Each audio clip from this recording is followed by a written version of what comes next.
poderia correr esse risco. O senhor achava que podia...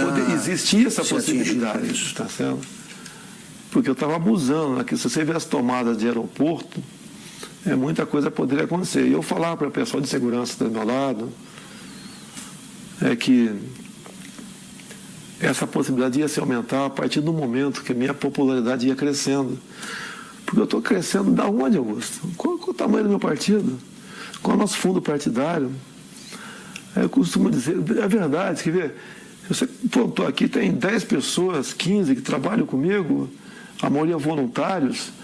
A minha equipe de política, ela é menor que a equipe da Polícia Federal, que por lei está à minha disposição. Deputado, o senhor acha que o autor do atentado, o Adélio Bispo de Oliveira, agiu sozinho? Eu acredito que não. Ele não é tão inteligente assim, não. Né? Que um ato como aquele, a tendência natural é ser linchado. Então ele foi para cumprir a missão, quase que na certeza que não seria como. Teria gente ao lado dele. E isso realmente, pelo que eu ouvi dizer, não tenho certeza ainda, a Polícia Civil lá de Juiz de Fora está bem mais avançada que a Polícia Federal. Porque o depoimento que eu vi do delegado da PF que está conduzindo o caso, realmente um depoimento para abafar o caso. Eu lamento o que eu ouvi ele falando, dá a entender até que age em parte como uma defesa do criminoso. Então, isso não pode acontecer. Eu não quero que inventem um responsável, longe disso. É que apurem o caso. Eu falar que tal partido, tal não sei o quê, não. Dá para apurar o caso. Dá para apurar. Tem uma passagem dele pela Câmara, ou melhor, uma passagem falsa dele pela Câmara no dia 6 de setembro. Quando tu vai na Câmara, Augusto, você se identifica, eu estou no anexo 4, no gabinete tal. É fotografado. É fotografado. Então, quem foi que... Isso seria um álibi no futuro. Se você não fosse pego ali, não, ele esteve na Câmara. Então, a Câmara dos Deputados, estou também junto ao pessoal do meu gabinete, a Polícia Legislativa trabalha com muita lisura, tenho muita amizade com a imprensa tem que apurar. A imprensa tem que apurar. Sabe que tem parte da imprensa que tenta acalmar o negócio ali, né? Mas tem que apurar. Porque o que está em jogo é o poder. Eu, chegando lá, nós quebraremos o sistema. Não é na ignorância, não. É na lei. Deputado, aliás, que tipo de castigo o senhor acha que o seu agressor merece? É uma tentativa de homicídio, né? Tem que ser o que está na lei. No Brasil não existe pena acima de 30 anos.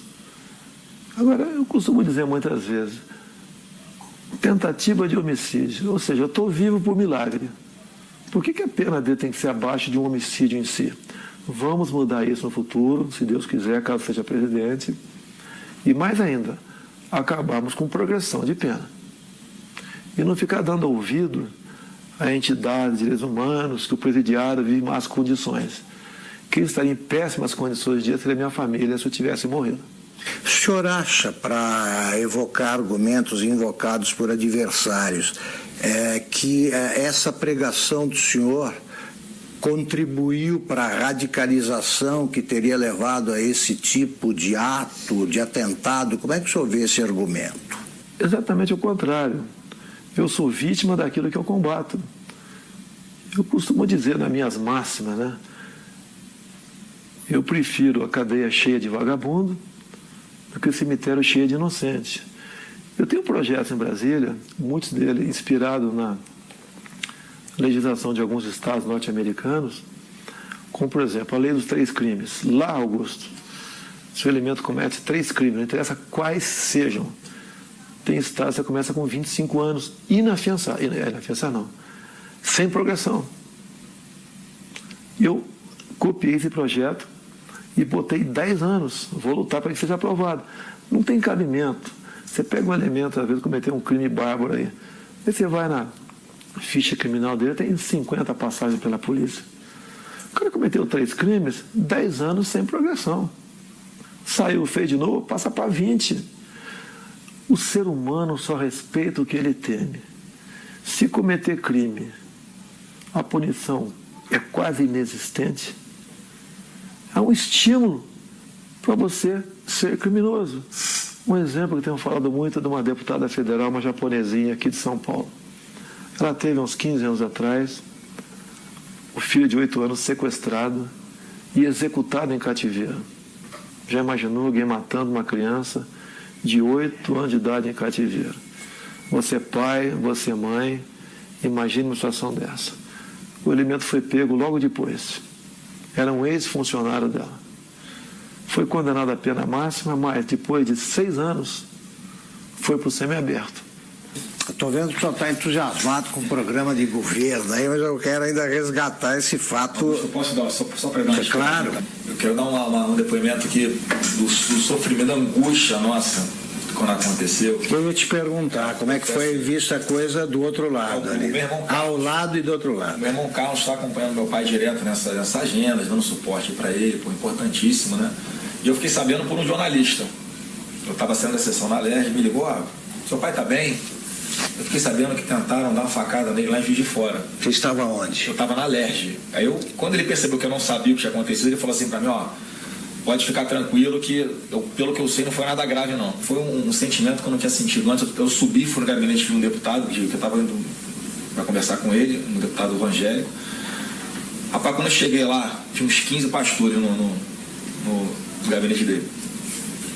E eu não sei porque eu sabia, me deu vontade, eu comecei a chorar muito, explicando o que tinha acontecido, sem saber o que tinha acontecido, né?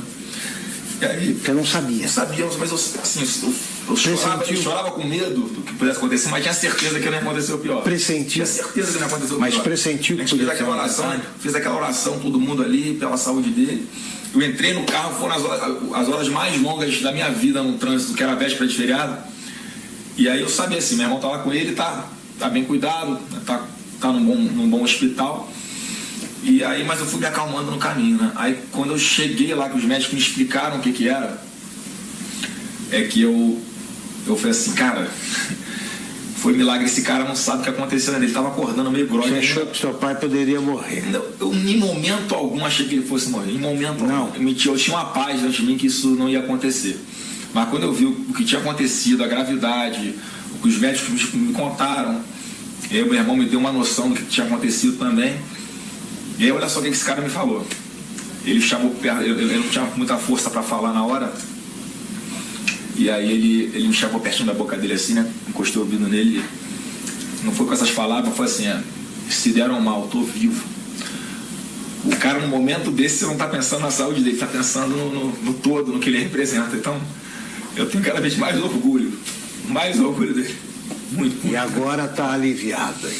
É um choro de alívio, né? E certeza de que Deus está preparando uma coisa muito grande para o nosso Brasil e está usando o cara aí, com certeza. Deputado, o senhor costuma ser apresentado assim, pelos adversários como um risco à democracia, né? Eu gostaria que o senhor dissesse o seguinte, quer dizer, a democracia, o senhor vai defender a democracia acima de tudo? Que recado o senhor dá para quem duvida que o senhor seja um admirador do regime democrático? Esses caras que falam que são um risco para a democracia, na verdade, são um risco aos esquemas dele. Não vai ter mais indicação para BNDES, Banco do Brasil, Caixa Econômica, Banco da Amazônia, Banco do Nordeste, com esse critério. Botar lá a indicação de um amigo para que use essas instituições em causa própria. Isso vai deixar de existir. O exemplo mais claro foi o BNDES. Todo mundo sabe o que aconteceu lá. Então eu sou um risco, sim. Eu não sou um risco àqueles que vivem pendurados em estatais do governo. Nós temos em torno de 150 estatais. Conversei com o Paulo Guedes, que rapidamente... Vai privatizar estatais. Falei, Paulo Guedes, nós vamos priorizar um estudo muito acurado, não vamos fazer injustiça com ninguém. Mas algumas serão privatizadas, certamente. Vou dizer muitas. Tá? No governo do PT, umas 50 foram criadas. Temos até uma estatal do trem-bala, eu não sei ainda. Isso. Tem lá algumas dezenas de apadrinhados ganhando uma fortuna por mês. A tal da EBN também. é outra que você tem que olhar com muito carinho, porque é um orçamento de um pouco mais de 1 bi por ano, uma TV que ninguém assiste. E está lá, amigos do rei estão lá. Então, as estatais que são ociosas, com toda certeza serão privatizadas. Agora, existem estatais que são estratégicas. Tenho conversado com o Paulo Guedes, né? Banco do Brasil, Caixa Econômica. Para mim, são estratégicas. Então, isso daí estão fora de cogitação. E mesmo assim, temos outras, você tem que ver o critério, o modelo para privatizá-la. Não é jogar para cima quem pegar pegou. Examinar. E uma grande preocupação que nós temos.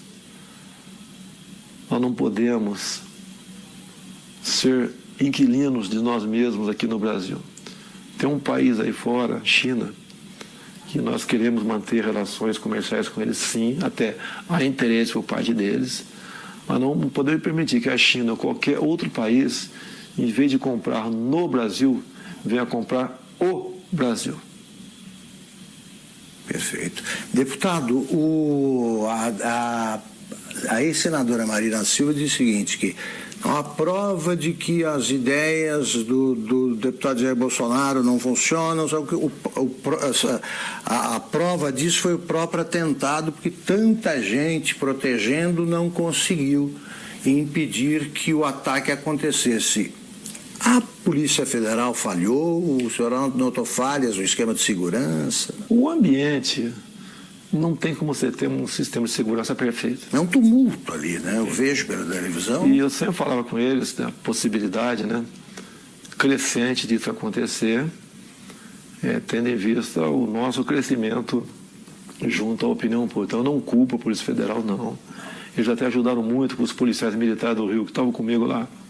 Isso vai evitar, evidentemente, esse tipo de manifestação. Não, eu até as eleições, eu estou em alta até o dia 31. Sim. E a recomendação, eu não posso sair de casa. Se eu levar um esbarrão na rua com a situação que eu estou aqui, pode botar tudo a perder. Então eu não posso ir para a rua, realmente. Eu peço a compreensão dos amigos. Pretendo, a partir do dia 1º, agora, em todo o horário eleitoral gratuito, fazer uma live e conversar com o pessoal sobre as eleições. A última que fizemos, chegou live, né, ao vivo, está 275 mil pessoas presentes. Então está com uma aceitação muito boa, porque eles acreditam que a nossa proposta sempre é a verdade acima de tudo. E o Brasil também, né, como o nosso alvo principal, ninguém entende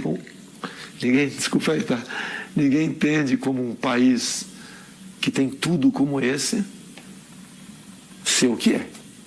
Se você olha para o Japão, Coreia do Sul, para Israel, olha o que eles não têm, olha o que eles são. Olha para cá o que nós temos, o que nós não somos. Agora, a solução disso passa pela não aceitação da indicação política. O senhor pode chegar à presidência sem equipe e sem gente até para compor o ministério. O senhor vai aceitar a adesão o que o senhor vai estabelecer como pré-requisito para aceitar o apoio de outro partido? O senhor aceitaria do Centrão, por exemplo? Não vai existir isso aí, Augusto. Não vou dizer que tem bons parlamentares em vários partidos e tem gente honesta dentro da Câmara também, tá? Mas não será esse o critério, é a competência. Eu quero, por exemplo, um ministro da Ciência e Tecnologia voltado para a pesquisa, para a inovação. O senhor não sabe quem é? Ainda tem um nome de longe, né, que a gente pensa nele, não sei se seria o mais adequado ou não, tá certo, mas é um pouco inexperiente ainda, o nosso querido coronel da Aeronáutica, Marcos Pontes, um astronauta. Sim. Poderia ser uma pessoa para lá ou para compor o ministério, ou para compor. Então o ministério é importantíssimo. O que faz o jovem sair do Brasil? Falta de oportunidade aqui.